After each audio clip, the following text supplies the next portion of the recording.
You know, there's some games in college football that are just games, right? And then there's games that just mean a little bit more. They mean a little bit more to your fan base. They mean a little bit more to the other fan base. And this weekend, you got LSU, you got Ole Miss, you got two top 15 teams, another top 10 team. You got two great coaches. You got two teams that have been so evenly matched over the last 3 or 4 to 5 years that it's bound to be fireworks. And not to mention, it's going to be Saturday night in Death Valley. A night game in Tiger Stadium with a top 10 team coming in, an LSU team coming off a bye, an Ole Miss team coming off a loss, coming in here after a big SEC road win, playing their seventh game straight. I don't know, guys, man. It's going to be fireworks. Either way, what's going on, guys? I am Michael Set It Off. This is the Set It Off Network. It is October 9th, day of our Lord 2024, man. I am so glad you guys are with us, man. Thank you guys for watching. We are previewing LSU versus Ole Miss this weekend. Like I said, a top 15 battle. Two teams that have been so evenly matched over the last couple years.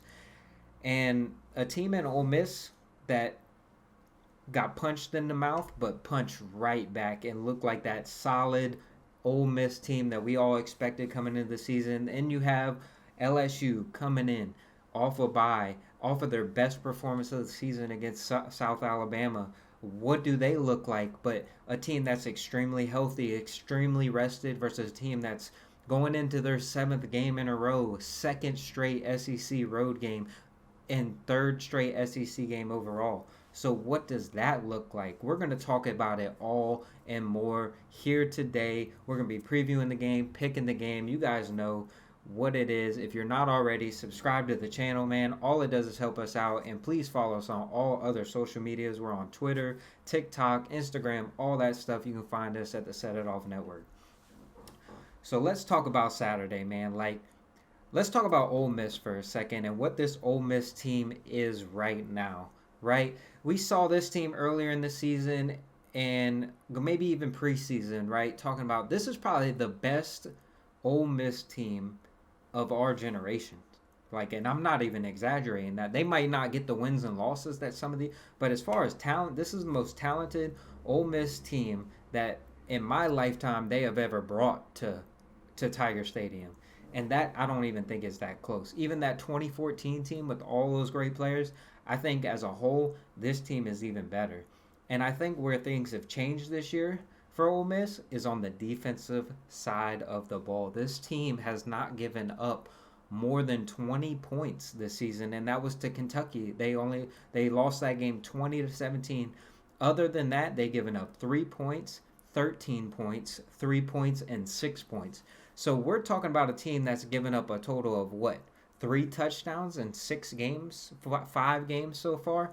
So where things have changed for Ole Miss this year is clearly on the defensive side of the ball. You have guys like Walter Nolan in there, 5-star transfer in from Texas A&M guy, like Perkins at linebacker, another 5-star, tremendous, talented players. That is the difference between Ole Miss from years past and this year. I don't think this game is going to be anything like it was last year, where you're having a fireworks shootout. I think both of these teams have improved on defensive side of the ball. Ole Miss has improved extremely more than LSU has. LSU is getting better. We'll see what they look like coming out of the bye week. But this Ole Miss team is so much more deep than they have been in the past, right? On the defensive side of the ball. We know Lane Kiffin and we know that they're going to be able to score points. But I got to point out that one of their flaws this year has at times been the offense. You go in and score 27 points and 17 points in your first 2 SEC games. That's not typical Lane Kiffin. And I get he's being a little bit more conservative on the play calling. Jackson Dart is still having a phenomenal year. Trey Harris having a phenomenal year. We'll get to him in a second with some injury news. You bring in a guy like Juice Wells, a guy like Henry Parrish running the ball. Ole Miss still is going to be Ole Miss offensively. I think this game being in Tiger Stadium means a tremendous amount because even though Jackson Dart and that squad have been in the Tiger Stadium before back in 2022, Lane Kiffin even talked about it in his press conference. Like that experience has helped Jackson Dart a little bit. But Saturday night in Tiger Stadium is completely different ball game. Like that's a 3 or 2:30 game. Like this game is going to be at night. It's going to be wild. It's one of the most anticipated games of the season, and it's a huge game for LSU. Like this game couldn't be more bigger for the LSU Tigers this week. I can't stress the importance. This is the most important game on LSU's schedule left, and I don't care what you say about any of the other games. If LSU loses this game, it is going to define what the rest of their season is. If they win this game, everything they have is still in front of them. All right. And then it's going to prove whether they can compete with elite teams. If they go in here and lose in dominant fashion, Ole Miss comes here and runs them out the building, then we'll know. Like LSU was never capable of being that top tier team. But if they get a win, then the questions remain, what is the ceiling for this team? Because LSU offensively, ceiling is super high. Garrett Nussmeier and the company are doing tremendous things on the offense side of the ball. But can you get these types of wins while your defense is continuing to improve? Because you're only going to get better as the season goes on. So can you get wins like this in big-time games? You've been blessed because you get Alabama and Ole Miss at home. And I said preseason, I thought LSU was going to go 9-3. All right? And I said they would split these two games. I had them winning the Alabama game and losing this football game. All right? But obviously now with the USC loss, that's kind of baked in there now too. So everything you have is still in front of you. It's how much has LSU improved and how good really is this Ole Miss team. Because I still don't think, even with the loss to Kentucky, that Ole Miss has played their best football game against good competition, right? And that's a credit to South Carolina and Kentucky because they made these games kind of slugfest on the defensive side of the ball where Ole Miss wasn't able to score a ton of points. Ole Miss scored 27 points against South Carolina, and all of that was majority done in the first half. I believe they only scored 3 points in the whole entire second half. So what does this offense look like? Can LSU generate a pass rush? I think that's where the game lies and ends, right? If Ole Miss is able to come in here, they're going to try to run the ball. All right, I believe Ole Miss is going to come in here and try to run the football. And if they can run in between the tackles and neutralize that pass rush and give Jackson Dart time to throw, it's going to be a long night for LSU because I don't think LSU's secondary is there yet to compete with Ole Miss's wide receivers, and especially a guy like Trey Harris and Juice Wells, two superstar type receivers that can take over a game at any time. I just don't think your corners are ready. But if LSU can disrupt that and get pressure like Kentucky was able to, stop the run a little bit, force them into longer third and longs, and that's where the game could kind of shift, right? Offensively, LSU's going to have their hands. This is by far probably the best defensive team. I'm not going to say that. I'm going to say South Carolina was probably better than them. But as far as talent-wise, I don't think it gets much better than a guy like Perkins and Walter Nolan on that defense. Like, you're talking about an elite linebacker, an elite defensive tackle that can take over games. Like, that's the kind of guys these people are. On the back end, what is Ole Miss? Ole Miss did a good job last weekend of covering.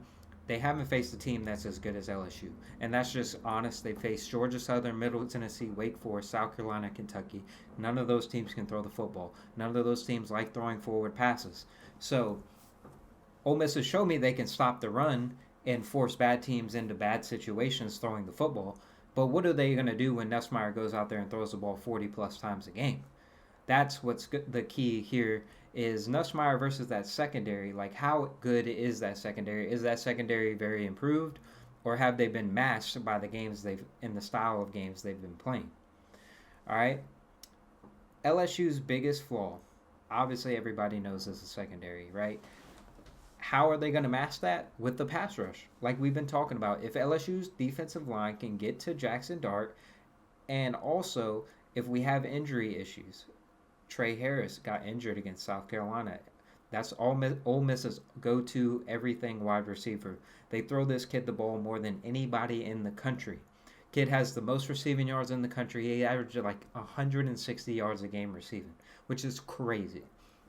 So if he's not available in this football game, I believe that that starts to shift the LSU factor towards their side, because I don't think a guy like Juice Wells can take a game over yet. I haven't seen it yet at Ole Miss, but then again, he's been working in a new role as the guy. They threw him the ball a lot against South Carolina. He made some mistakes. He had some drops. He fumbled the ball, all etc. Like, can he take over a game? I don't know yet. He probably could, but we haven't seen it yet. So LSU's key to winning this football game is obviously getting pressure on Jackson Dart, all right, keeping the ball, all right, out of the hands of that Ole Miss offense, and you have to get off the field on third downs. That is the key. Ole Miss goes for it more than anybody on third or on fourth down, so you have to keep them in third and longs, and you have to be able to make it manageable where they can't just go for it on 4th and 2 and 4th and 3 and stuff like that all game. Like, force them to kick field goals, get off the field on third down. That was the story of last year, right? Every defensive game they had, you see a couple good plays here and there, and then boom, on third down, they're giving up conversions. It's PI. It's quarterbacks scrambling for a first down. It's things like that I think Blake Baker and company are cleaning up on the defensive side of the ball. They're definitely getting better. But honestly, this is probably their toughest test as far as a physical team that can run the football, the best quarterback they've faced, the best receiving core they probably faced. I mean, LSU's going to have their hands. It's going to be all hands on deck, and it's going to take some of that Saturday night LSU magic, Tiger Stadium on their side. Keeping them engaged for 4 quarters is a big thing in this football game. Don't let Ole Miss get up on you, right? Don't let it be like the South Carolina game and suck the energy out of the crowd. Like, you have to start fast, and they've been preaching this for weeks now. But it is more imperative now that you're facing good opponents. You cannot start games like you've started games in the past.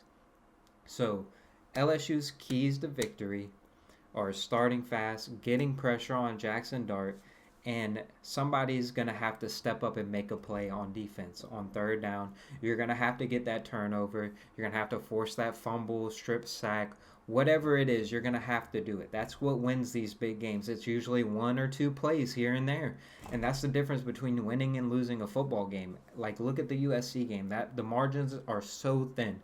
All it takes is one messed up play or one good play, and then that's the difference between winning and losing.